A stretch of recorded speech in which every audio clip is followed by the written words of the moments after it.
What is going on, guys? Hope you guys are having a good night/day. We are back today with Dividend Portfolio Update, episode number 8. Today is technically October 18th, although the last day the market was open was Friday, October 15th.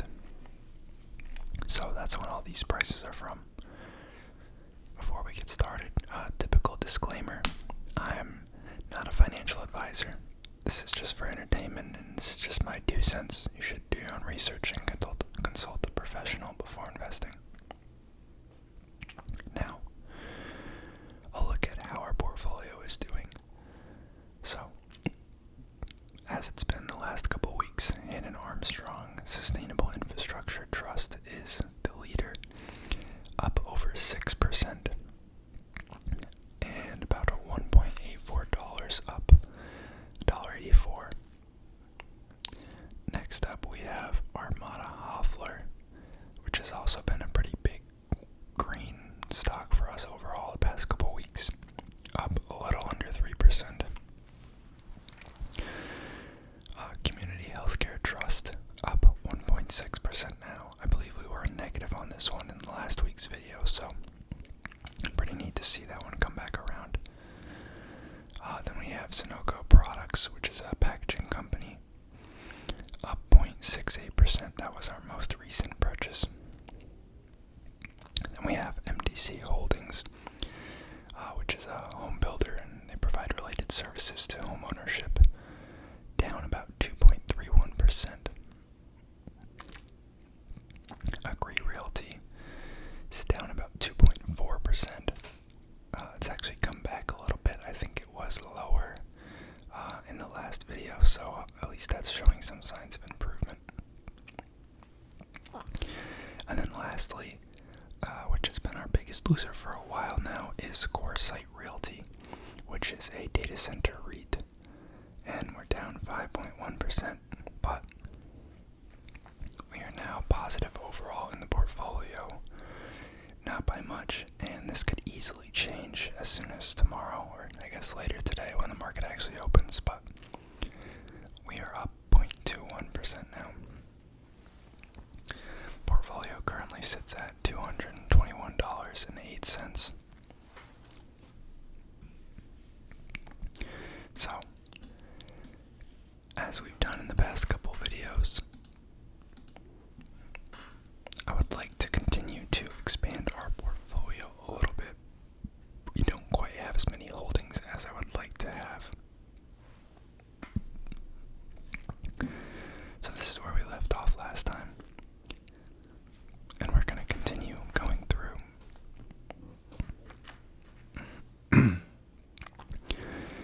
P&M Resources, Utilities, Pinnacle West Utilities, Portland General Electric Utilities, a couple regional banks, a diversified REIT, PS Business Parks. If you guys remember, I have a lot of REITs now, and I'm not too keen on the banks and financial companies and asset management firms, just because I don't know as much about the space. So I'd rather just not invest in it. Then we have Div Evergreen. We could take a look at them.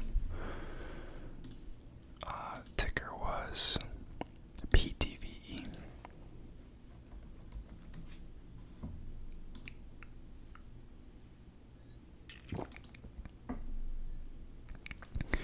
Pretty recent IPO. Looks like it IPO'd September 17th of last year. It's only been around a little over a year.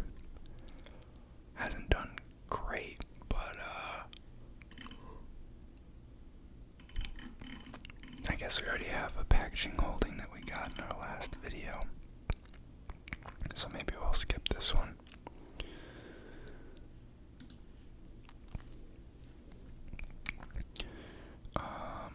Rider Systems. I feel like I've heard of them, but I can't think of top of my head what they do. Wow, that's a very nice chart.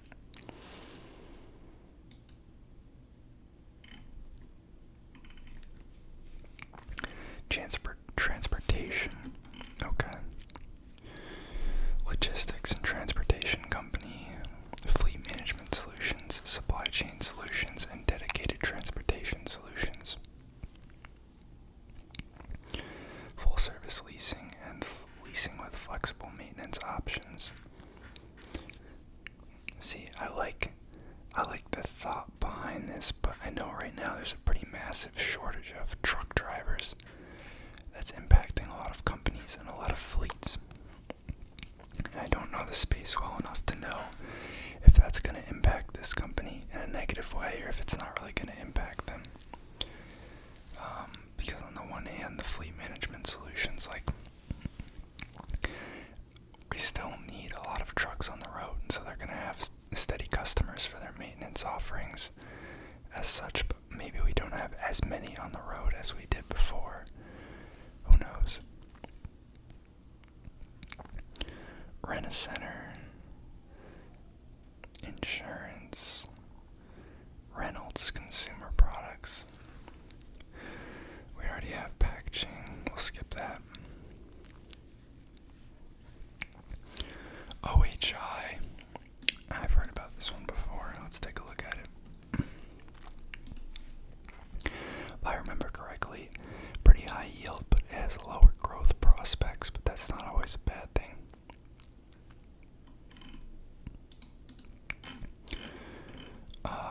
Omega is a REIT that invests in the long-term healthcare industry, primarily in skilled nursing and assisted living facilities.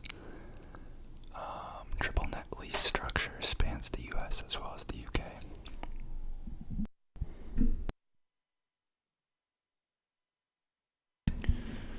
It's not bad revenue growth. I mean, it's rather flat, but at least it's not trending down. That's what, 50 million increase over 4 years. 6 years. I mean, yeah, pretty low growth, but at least they're consistent.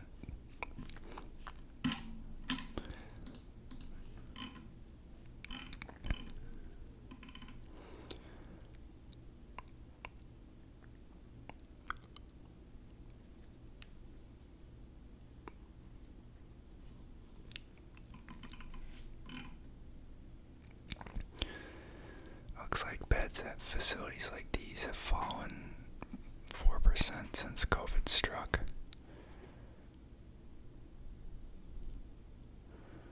Oh, that was before COVID.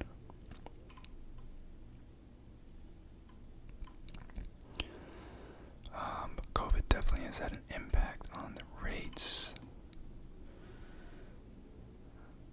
At-home care is becoming more popular, but still rather very expensive.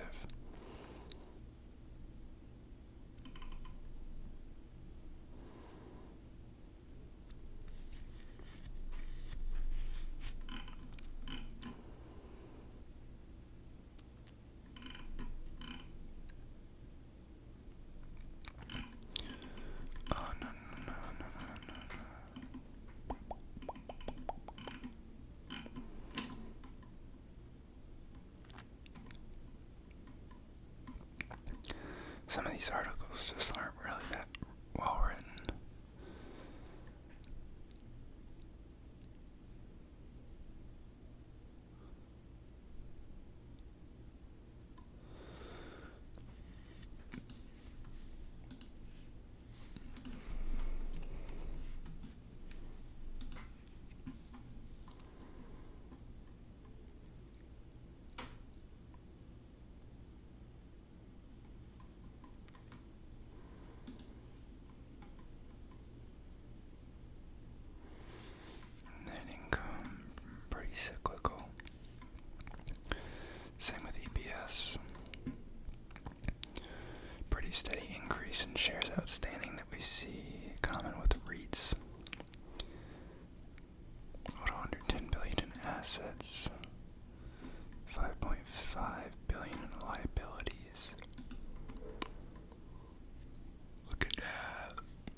yield so high is a red flag.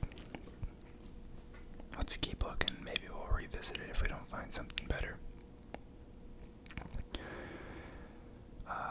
Patterson Companies Medical Distribution.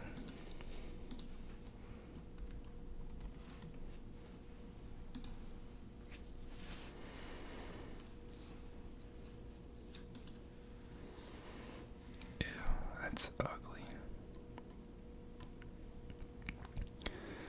Dental, animal health, and corporate segments.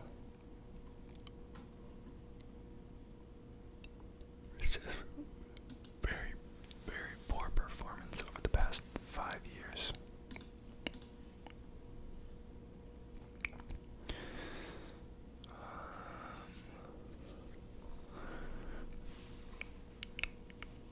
We're increasing revenue a little bit.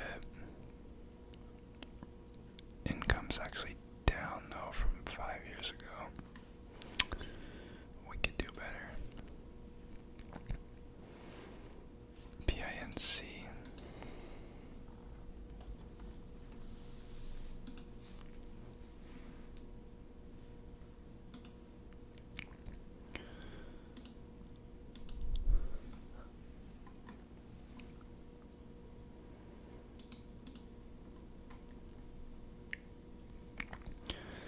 Offers supply chain and performance services, laboratory supplies, medical and surgical products, capital equipment.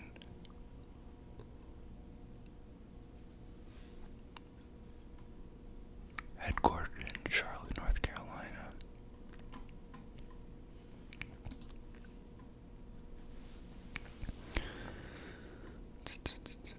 Long-term management is targeting mid to high single-digit percentage top line and bottom line growth.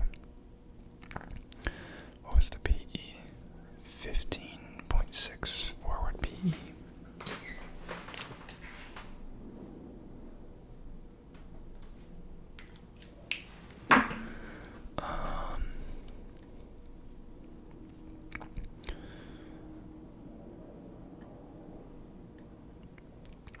Net revenue increased 32% Q2 2021. Year over year, net income fell, but EPS was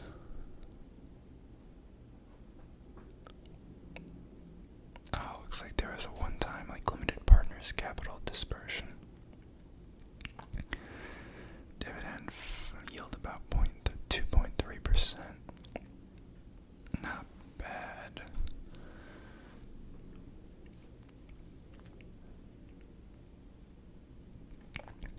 So kind of a SaaS company targeting the healthcare sector.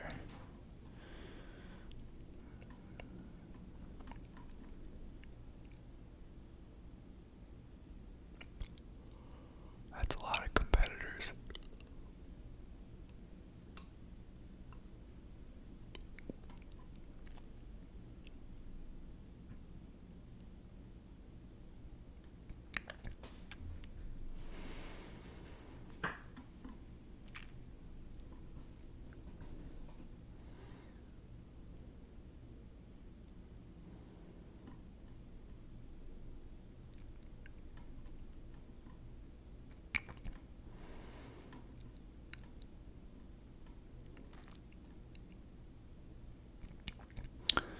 It is definitely a crowded space.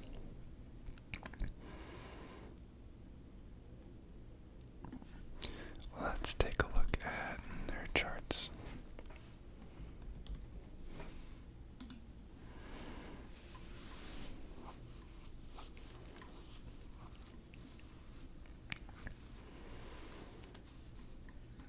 Decent trend. Pretty sporadic profitability though, and they're paying a dividend, which is kind of concerning.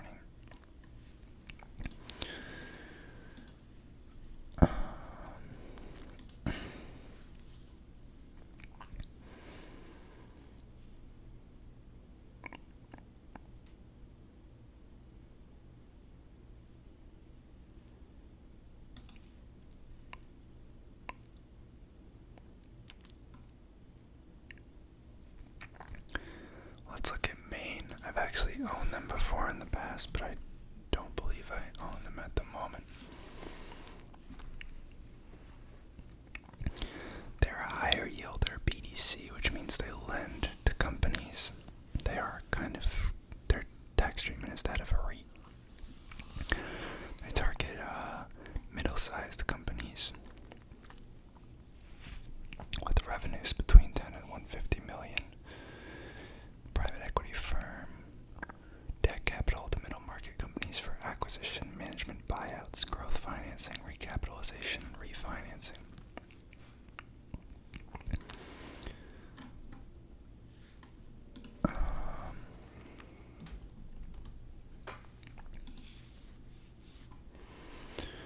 Look at that revenue chart. Oh boy. Very, very nice looking. Net income is not always reliable for REITs, so we can kind of ignore that. We are going to see the constant share issuance. It's a REIT. 3.1 billion in assets. 1.448 billion in liabilities. Definitely took a hit during the pandemic, that's for sure. I remember this thing was at like $15 during the pandemic. And I think it's back up in low 40s now, yeah. Which is about where it was before COVID. But that boasts very high profit margins. During good times, at least. Even in '08, it looks like they remain to stay positive.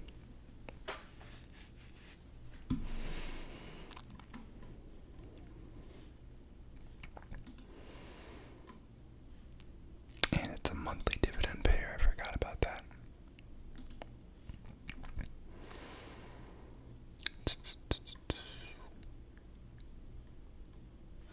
We'll take a look at their website.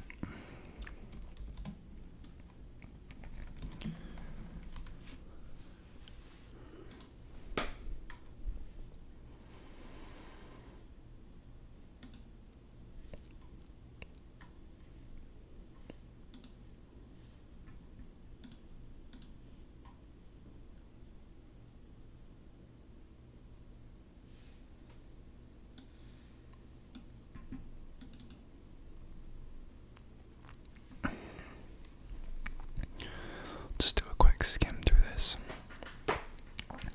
IPO'd in 2007, about 4.9 billion in capital under management, 3.8 of which is internally managed, 1.1 of which is at investment advisors. Targeting EBITDA between 3 million and 20 million. Primarily hold first lien or senior secured debt and equity financing, which is good. That means they're first in line for the debt.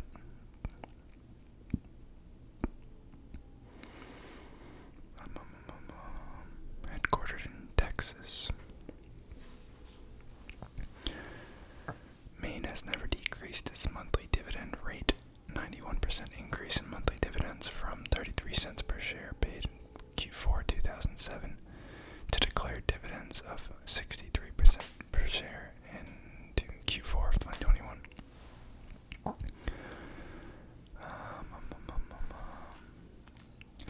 Triple B minus rating from Standard & Poor.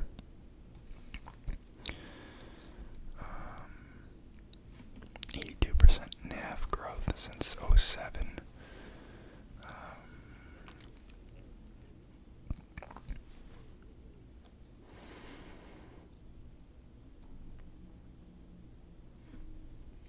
More info about their dividend and NAV growth.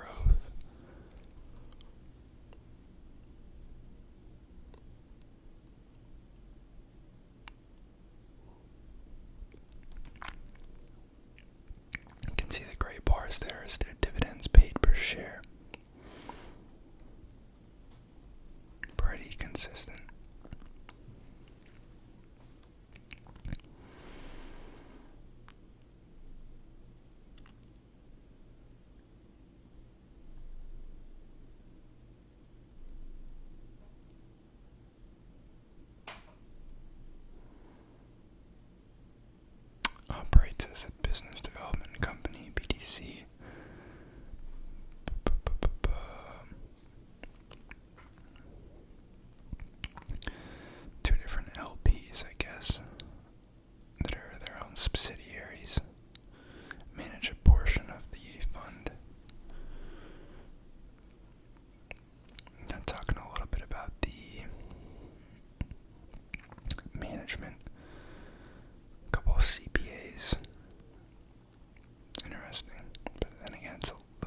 looks like on October 28th, they'll be the ex-dividend date for their next dividend, so we'll get a dividend in less than a month on the 15th of November, and we'll get those monthly.